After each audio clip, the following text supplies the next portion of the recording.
तेव्हा जे जे देखे भूताकृती, तेथे परमात्मा ये प्रतिती. मी नियंता ईश्वर त्रिजगती, हेही स्फूर्ती स्फुरोत लागे. जगवर्ते माझी आसत्ता, मी कळीकाळाचा नियंता. मी उत्पत्ती स्थिती प्रलय करता, हे मूळ अहंता स्वभावे स्फुरे. येणे पूर्वान्वये जव पाहे, तव सर्वी सर्व मीची आहे.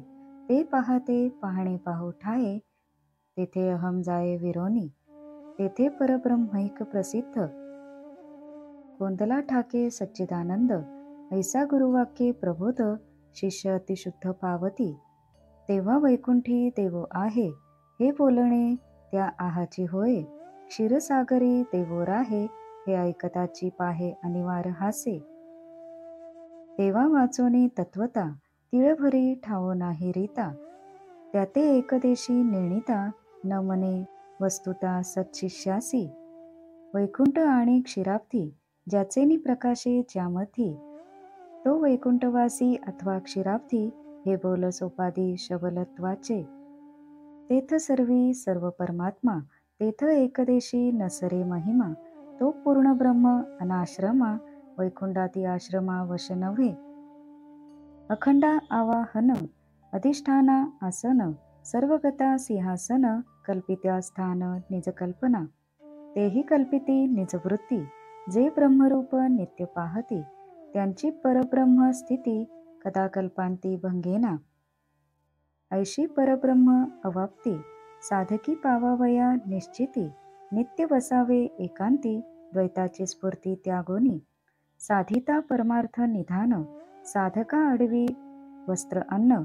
निमोली वल्कले परिधान, का त्यागिले अतिजीर्ण वस्त्रे घ्यावी.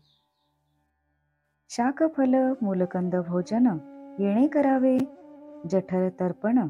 सांडुनी परमार्थ साधन, जोडावया अन्नधन. न वेचावे कदा. अर्थात असे अनुभवास आल्यामुळे शिष्य जी जी भूताकृती पाहतो, तिच्यामध्ये त्याला परमात्मा प्रत्ययास येतो. आणि त्यानंतर या त्रिभुवनाचा नियंता ईश्वर मीच आहे, असाच अनुभव त्याला येऊ लागतो. हे जग माझ्या सत्तेने चालते. मी कालाचा नियंता आहे. जगाची उत्पत्ती स्थिती व प्रलय मीच करतो. ही मूळ अहंता त्याच्या ठिकाणी स्फुरण पावते. या भूमिकेतून शिष्य जे जे पाहतो, त्या सर्वांमध्ये आपणच आहोत असे त्याला भासते. आणि मग दर्शनादी त्रिपुटी अहमभावासह विरून जाते. त्या अवस्थेत एकमेव परब्रह्म पूर्णपणे सिद्ध असते. आणि सर्वत्र सत चित आणि आनंद भरून राहतो. अतिशुद्ध शिष्याला गुरुवाक्याने असा साक्षात्कार होतो. त्यानंतर देव वैकुंठात आहे किंवा देव क्षीरसागरात राहतो, हे बोलणे व्यर्थ होते. असे ऐकले तरी त्याला हसू येते. देवा वाचून वस्तुता एक तिळभरही जागा रिकामी नसते. पण अज्ञानी मनुष्य देव एका ठिकाणी आहे असे म्हणतो. पण ज्ञानी शिष्याला त्याचे म्हणणे पटत नाही. अहो, वैकुंठ आणि क्षीरसागर ज्याच्या प्रकाशाने प्रकाशित होतात आणि त्यांचे अस्तित्व ज्याप्रमाणे असते, तो सर्वव्यापी परमात्मा वैकुंठात किंवा क्षीरसागरात राहतो, हे म्हणणे त्याला पटत नाही. कारण हे म्हणणे हिरण्यगर्भाला उपाधीसह असणाऱ्या ब्रह्माला म्हणजेच ईश्वराला शोभते. ज्या अर्थी परमात्मा सर्वांमध्ये आहे, त्या अर्थी त्याचे एकदेशीय रूप अपुरे आहे. पूर्ण ब्रह्म आश्रम आदी देशाने मर्यादित होत नाही. त्यामुळे वैकुंठादी स्थानी ते मावत नाही, मर्यादित होत नाही. अखंड परमात्म्याला, सर्वगत ईश्वराला पूजेसाठी आवाहन करणे, आसनादी देणे, अशा कल्पना म्हणजे निव्वळ भ्रम आहे. पण संकुचित दृष्टीचे लोक अशा प्रकारे त्यांचीही कल्पना करतात. परंतु जे नित्य ब्रह्म अनुभवतात, त्यांची परब्रह्माशी एकरूप अशी आंतरिक स्थिती भंग पावत नाही. साधकाने अशी स्थिती दृढ राहावी, निश्चयाने टिकावी म्हणून भेदात्मक दृष्टी सोडून एकांत सेवन करावे.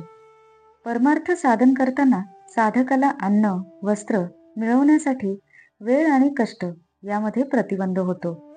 मग त्याने काय करावे? आपली ही गरज कमी ठेवावी. प्रसंगी वल्कले धारण करावीत किंवा लोकांनी त्याग केलेली वस्त्रे वापरावीत. यदृच्छेने सहजपणे मिळालेली भाजी, फळे, मुळे किंवा कंद खाऊन पोट भरावे. पण परमार्थाचे साधन सोडून अन्न वस्त्रादी मिळवण्यासाठी आपला वेळ फुकट घालवू नये. श्रद्धां भागवते शास्त्रे निंदामनंत्र चापिः मनोवाक्कर्मदण्डं च सत्यं शमदमावपि. अर्थात भगवंताचे प्रतिपादन करणाऱ्या शास्त्रावर श्रद्धा ठेवावी, इतर शास्त्रांचीही निंदा करू नये. मनावर, वाचेवर आणि कर्मावर नियंत्रण ठेवावे. सत्य, शम आणि दम हे सर्व शिकावे. म्हणजेच प्राणायामाने मनाचा, मौनाने वाणीचा व कर्मत्यागाने आणि सत्कर्माने शरीराचा निरोध करावा. शम म्हणजे मनाची शांती आणि दम म्हणजे इंद्रियांच्या कर्मांवर अंकुश. चौपालवी बांधुनी करी, भीक मागावी दारोदारी, परी अन्न आच्छादना वरी, आयुष्य तिळभरी न वेचावे.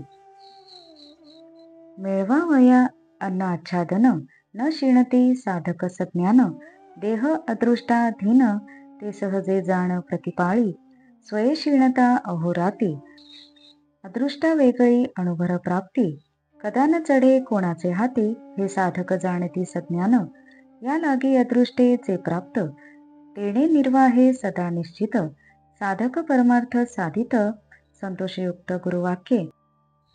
देह अदृष्ट परवडी, होती सुखदुःख घडामोडी, साधका संतोषू चढवडी, गुरुवाक्ये गोडी दृढ लागली, जैसे देहाचे प्राक्तन, तैसे होय अशन वसन, परी गुरुवाक्य सुख सांडून, देहावरी मन ममत्वेन ये, याश्चे विन यथा काळे, यदृच्छया जे जे मिळे, ते ते सेवी सकळ मंगळे, गुरुवाक्या मिळे स्वानंदे.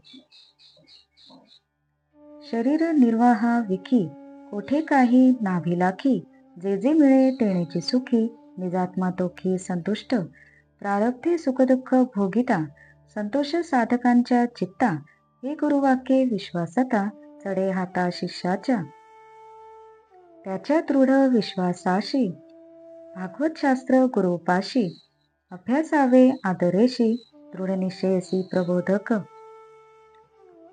सगुण अथवा निर्गुण, जेथ भगवत स्वरूप वर्णन, का भगवंत बोलिला आपण, अथवा भगवत गुण कीर्ती जेथे, तेथे राया शास्त्र जाण, आवडे जैसे जीव प्राण, विशेषेसी ज्ञानकथन, सप्रेम पूर्ण पडियंते, गुरुमुखे ज्ञानकथा गोड, तेणे श्री भागवती श्रद्धा दृढ, श्रवणे पुरे जीवाचे गोड, वसरे चाड विषयांची, जीवी नाही विषय कौतुक, तरी विषय आवश्यक, साधका होती बाधक, तेणे आत्यंतिक अनुतापू. अर्थात हातात जोळी घेऊन भिक्षा मागावी, पण अन्न व आच्छादन यासाठी प्रयत्न करण्यात वेळ घालवू नये. ज्ञानी साधक अन्न वस्त्र मिळवण्यासाठी कष्ट करीत नाही. देह अदृष्टाच्या अधीन आहे, ते अदृष्टच त्याचे पालन करेल. तसेच आपण अहोरात्र कितीही कष्ट केले तरी भाग्य असल्याशिवाय काहीही मिळत नाही हे ते जाणतात. त्यामुळे भोग्याने जे प्राप्त होईल त्यावर ते निर्वाह करतात, सर्वदा निश्चिंत असतात व गुरुवाक्याने संतुष्ट राहून परमार्थ साधतात. सुखदुःखे प्रारब्धाप्रमाणे देहाला प्राप्त होतात, तरी साधक गुरुवाक्याच्या प्रभावाने संतोषाची गोडी लागल्याने उत्तरोत्तर अधिक संतोषाने राहतो. देह प्राक्तनावर सोडतो. गुरुवचनाचे सुख सोडून त्याचे मन देहावर आसक्त होत नाही. याचना न करता जे मिळते ते गोड मानून त्याचे सेवन करतो. शरीर निर्वाहासाठी तो अभिलाषा धरत नाही, तर तो सदा संतुष्टच राहतो. प्रारब्धानुसार प्राप्त झालेले सुख किंवा दुःख भोगताना अशा साधकाला नित्य संतोषच असतो. हे म्हणणे शिष्याच्या खरोखरी अनुभवाला येते, पण त्यासाठी गुरुवचनावर दृढ श्रद्धा हवी. आणि तशी दृढ श्रद्धा बसण्यासाठी त्याने गुरुपाशीच भागवत शास्त्राच्या आधाराने अभ्यास करावा, म्हणजे त्याच्या अंतःकरणाला बोध होईल, ज्यामध्ये सगुण आणि निर्गुण भगवंताच्या स्वरूपाचे वर्णन असते, किंवा जे स्वतः भगवंताने सांगितलेले असते, उपदेश केलेला असतो, किंवा ज्यात भगवंताच्या गुणांचे कीर्तन असते, ते भागवत शास्त्र होय. शिष्याला असे शास्त्र जीव की प्राण असते. विशेषतः ज्ञान व प्रेम भक्ती यांचे वर्णन त्याला आवडते. गुरुमुखाने तो ज्ञानयुक्त कथा ऐकतो. ती त्याला गोड वाटते. भागवत शास्त्रावरील त्याची श्रद्धा दृढ होते. त्याची श्रवणाची हौस भागते व लौकिक विषयांची आवड कमी होते. त्याला विषयांचे कौतुक वाटत नाही, कारण ते साधकांना त्रास देणारे होतात. त्यामुळे साधकाला पश्चाताप होतो. अनिवार्य विषयावस्था या लागी नवचे निज सत्ता, तेणे मुमुक्षाच्या चित्ता अत्यंत वथा अनुतापे. नसता विषयांची अतिप्रीती, स्वतः नवे विषय निवृत्ती, ऐशिया साधका प्रती निर्णित शास्त्रार्थी नेमिला नेमू. नाही विषयांची आसक्ती, नवे विषय निवृत्ती, ऐशीच एका साधक स्थिती, नेमू त्या प्रती शास्त्रे केला. जो का केवळ विषयासक्त, कदा न बने शास्त्रार्थ, का जो त्याला जीवनमुक्त, तोही शास्त्रार्थ मानुनी मनी.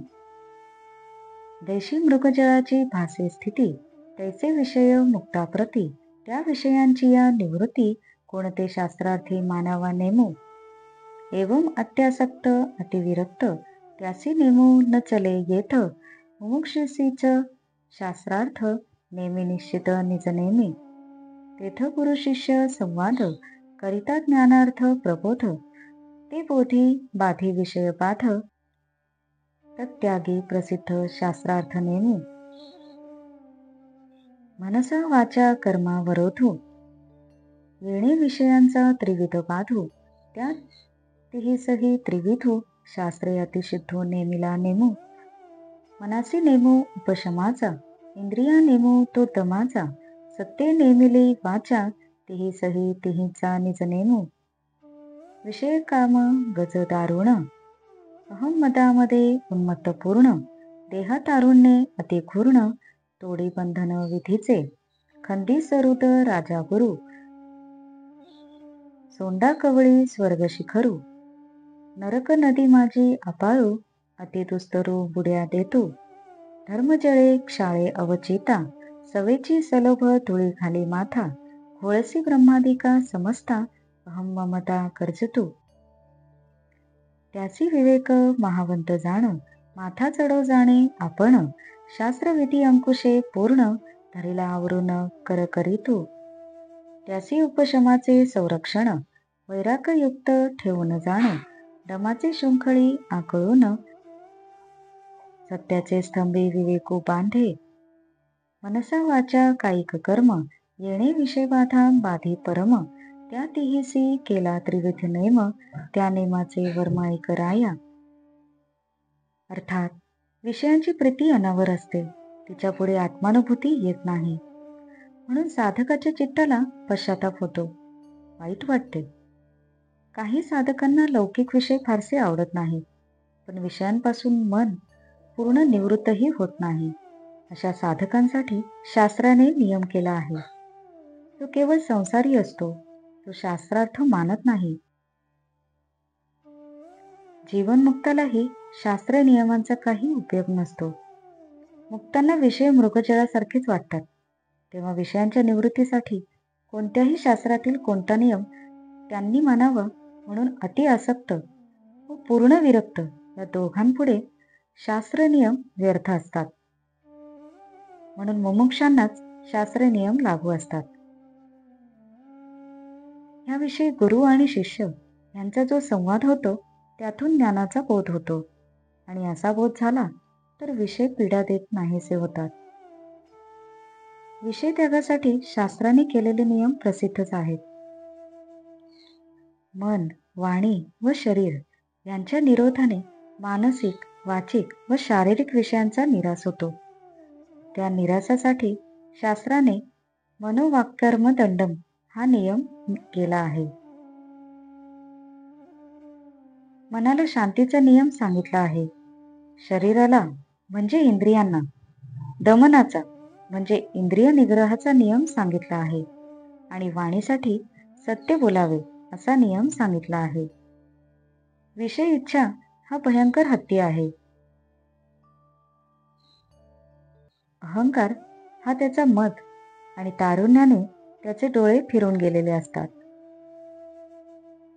तो शास्त्रविधीने बंधन तोडून टाकतो. मित्र, राजा आणि गुरु ह्यांचा अपमान करतो. एकीकडे सोंडेने स्वर्ग शिखरालाही कवटाळतो व दुसरीकडे नरकरूपी नद्यांमध्ये बुड्या मारतो. एखाद्या वेळी धर्मरूपी स्वच्छ पाण्यात स्नान करतो, मग लगेच लोभरूपी माती आपल्या डोक्यावर घेतो.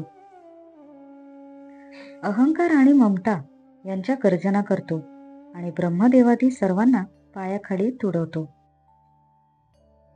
विवेक हाच त्याला वटणीवर आणणारा माहूत आहे. तो ह्या गजाचा मस्तकावर चढतो व शास्त्रविधीच्या तीक्ष्ण अंकुशाने त्याला आवरून धरले म्हणजे तो हत्ती चिची करू लागतो. वैराग्य व उपशम यांचा पहारा त्याच्यावर ठेवून विवेक हा माहूत दमनरूपी साखळ्यांनी त्याला सत्यरूपी स्तंभाशी बांधतो. ह्याप्रमाणे शारीरिक, वाचिक आणि मानसिक साधनेने शास्त्र विषय पिढेला प्रतिबंध करते. शास्त्राने या तिन्ही साधनांचे 3 नियम सांगितले आहेत, ते ऐक.